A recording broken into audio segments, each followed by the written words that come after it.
أعوذ بالله من الشيطان الرجيم. بسم الله الرحمن الرحيم. أياما معدودات فمن كان منكم مريضا أو على سفر فعدة من أيام أخر وعلى الذين يطيقونه فدية طعام مسكين فمن تطوع خيرا فهو خير له وأن تصوموا خير لكم إن كنتم تعلمون. گنتی کے چند دن ہیں اور جو شخص مریض ہو یا سفر میں ہو تو وہ دوسرے دنوں میں یہ تعداد پوری کر لے، اور جن لوگوں کے لیے روزہ رکھنا دشوار ہو وہ ایک مسکین کا کھانا فدیہ میں دے دیں. پھر جو کوئی اپنی خوشی سے مزید بھلائی کرے تو یہ اس کے حق میں بہتر ہے، اور تمہارا روزہ رکھنا ہی تمہارے لیے بہتر ہے اگر تم سمجھو. یہ سورہ بقرہ کی 184 نمبر کی آیت ہے. روزے کے احکامات بیان ہو رہے تھے. اس سلسلے میں جو استثنائی صورتیں ہیں تو اللہ تعالیٰ نے رعایتیں اور کنسیشنز رکھے ہیں روزہ رکھنے کے سلسلے میں. اس میں دو باتیں آپ کے سامنے آ چکی تھی کہ ایک تو مریض جس کو یہ خطرہ ہو، یہ خدشہ ہو کہ اس کے مرض میں مزید اضافہ ہو جائے گا روزہ رکھنے کی وجہ سے، اور اس کو شدید تکلیف ہو سکتی ہے ناقابل برداشت، تو پھر اس کو رعایت ہے.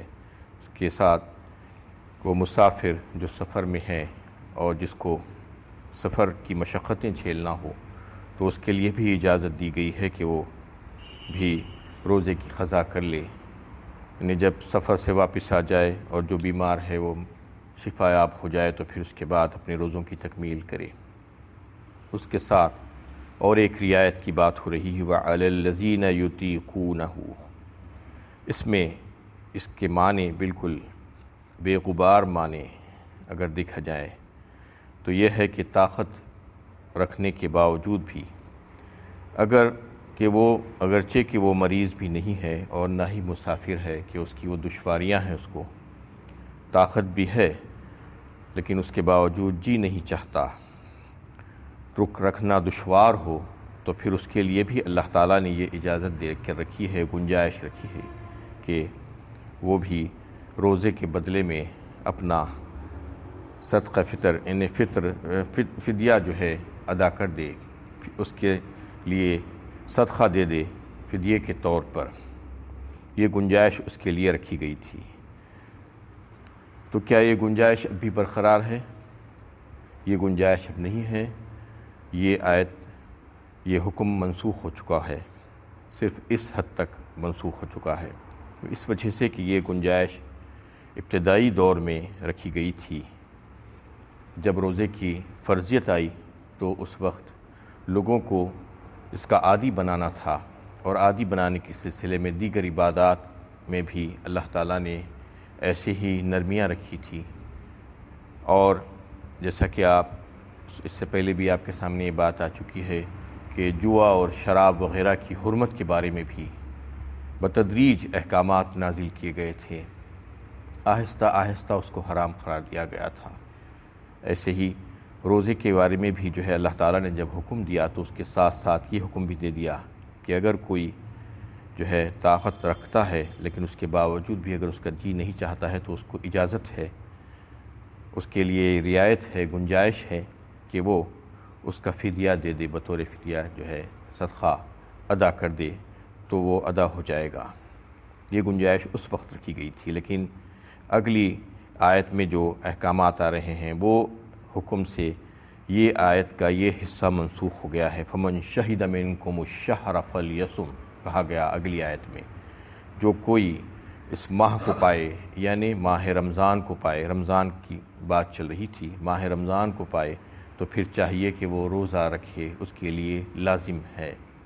یعنی یہ حکم اس آیت سے منسوخ ہو گیا، صرف اس حد تک حکم. دوسرے جو رعایتیں تھیں وہ برقرار رکھی گئی ہیں، اس کا بھی تذکرہ اگلی آیت میں آئے گا. جیسا کہ مریض اور مسافر کے تعلق سے جو رعایتیں تھیں وہ رعایتیں جیسی کی ویسی رکھی گئی ہیں، صرف اس حد تک کہ جو طاقتور ہونے کے باوجود بھی جو ہے فدیہ دے سکتا تھا وہ حصہ منسوخ کر دیا گیا، یہ کیسے معلوم ہوا حصہ اس کو جو ہے منسوخ کر دیا گیا؟ یہ حدیث سے معلوم ہوتا ہے کہ یہ اس کو جو ہے تمام ائمہ احادیث نے نقل کیا ہے۔ حضرت سلمہ بن عقو رضی اللہ تعالیٰ عنہ کی حدیث ہے کہ مختلف احادیث کی بڑی بڑی جو مشہور کتابیں ہیں، صحیح بخاری، صحیح مسلم، ترمذی، ابو داؤد، نسائی، طبرانی، یہ ساری احادیث کی کتابوں میں یہ حدیث نقل کی گئی ہے۔ انہوں نے فرمایا کہ ہم کو جب یہ آیت نازل ہوئی تو یہ حکم دیا گیا تھا فمن وعلی الذین یطیقونہ کے تحت کہ تم اگر چاہو تو روزہ رکھ لو اور چاہو تو اس کا فدیہ دے دو، یہ ہمیں حکم دیا گیا تھا اور اجازت اور اختیار دیا گیا تھا۔ لیکن بعد میں جب اگلی آیت نازل ہوئی فمن شہد منکم الشہر فلیصم، تو پھر وہ حکم منسوخ ہو گیا اور ہم سے کہہ دیا گیا کہ اب جو طاقت رکھنے والے جو لوگ ہیں ان کے لیے ضروری ہے، لازم ہے کہ وہ روزہ ہی رکھیں، اس کے بدلے میں فدیہ نہیں دیا جا سکتا۔ یہ اس حدیث سے معلوم ہوتا ہے۔ اور نبی کریم صلی اللہ علیہ وسلم جب مدینہ طیبہ تشریف لے گئے تو اس وقت تک روزے کی فرضیت نہیں ہوئی تھی۔ اس وقت آپ صلی اللہ علیہ وسلم کا معمول تھا کہ مہینے میں 3 روزے رکھا کرتے تھے اور ایک جو ہے 10 محرم کا عاشورہ کا روزہ آپ رکھا کرتے تھے، اہتمام کرتے تھے۔ لیکن روزے کی فرضیت ہوئی اور پھر حکم آیا تو اس کے ساتھ ہی روزے رکھنا شروع کیے گئے اور ساری امت پر فرض کیے گئے۔ لیکن اس میں جو رعایت جو دی گئی تھی اس حساب سے جو ہے یہ اجازت بھی دے دی گئی کہ اگر کوئی طاقت رکھنے والا بھی ہو، اگر اس کے دل میں جو ہے ابھی یہ بات نہیں آ رہی ہے تو پھر اس کو یہ بھی کنسیشن دے دیا گیا تھا، نرمی کر دی گئی تھی کہ اس کے بدلے میں تم فدیہ دے دو۔ لیکن پھر اگلی آیت میں جب حکم آ گیا تو وہ پہلا حکم منسوخ کر کے اس میں یہ حکم دے دیا گیا کہ اب آئندہ سے جو ہے جو طاقت رکھنے والے، جو طاقتور لوگ ہیں، جو قوت و طاقت رکھتے ہیں، صحت تندرستی ہے ان کے پاس، تو پھر ان کے چاہیے کہ روزہ ہی رکھیں، اس کے بدلے میں فدیہ نہیں چلنے والا ہے۔ یہ بات ان کے لیے جو ہے واضح کر دی گئی۔ وَعَلَى الَّذِينَ يُطِيقُونَهُ فِدْيَةٌ طَعَامُ مِسْكِين، تو فدیہ کیا ہے اصل میں؟ فدیہ کی مقدار کیا ہے؟ فدیہ کسے کہتے ہیں؟ فدیہ کی مقدار یہ ہے کہ ایک مسکین کو، ایک مجبور کو، ایک غریب کو کھانا کھلا دینا، پیٹ بھر کے کھانا کھلا دینا، جیسا کہ آپ کھاتے ہیں دن بھر میں اتنا کھانا کھلا دینا۔ اور اس کی مقدار جو بتائی گئی ہے، نبی صلی اللہ علیہ وسلم نے بتایا کہ 2.25 سیر گیہوں کی دے دینا یا اس کے برابر اس کی قیمت ادا کر دینا، یہ فدیہ ہے۔ اور ایک بات اس میں جو واضح کی گئی ہے کہ فدیۃ طعام مسکین کے تحت فمن تطوع خیرا فہو خیر اللہ، یہ تو جو ہے اصول کی بات ہوئی ہے۔ مسئلہ یہ ہے کہ 2.25 سیر تک کا آپ اس کی قیمت ادا کر دیں، جو آج کے حساب سے 40-50 روپے بنتی ہوگی شاید، لیکن اس سے زیادہ بھی آپ خوشی سے جتنا زائد دینا چاہ رہے ہیں دے سکتے ہیں، کیونکہ اللہ کی راہ میں زیادہ آپ چاہیں تو دے سکتے ہیں، خوشی کے ساتھ، کوئی زبردستی نہیں ہے اس میں۔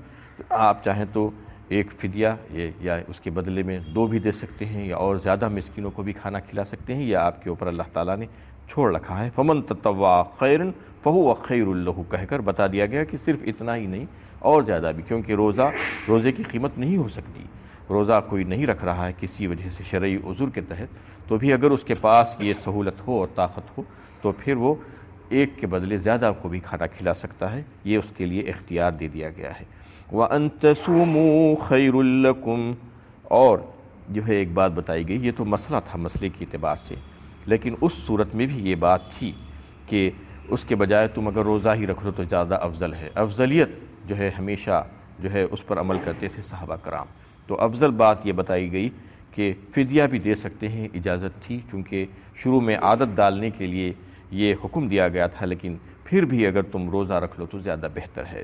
اور فدیے کے تعلق سے جو ہے جو فتاوے آئے ہیں اس میں یہ بھی ہے ایک بات کہ فدیہ یعنی مہینے بھر کا ملا کر نہیں دے دینا، بلکہ اگر ہو سکے تو اس میں اس بات کا لحاظ رکھنا کہ روزانہ کا روزانہ یا کچھ دنوں کا ملا کر دے دیں، اور اگر 1 مہینے کا بھی اگر پورا بھی ملا کر دے رہے ہیں تو اس کی بھی گنجائش ہے، لیکن زیادہ بہتر ہے کہ الگ الگ کر کے اس کو دینے کی کوشش کریں۔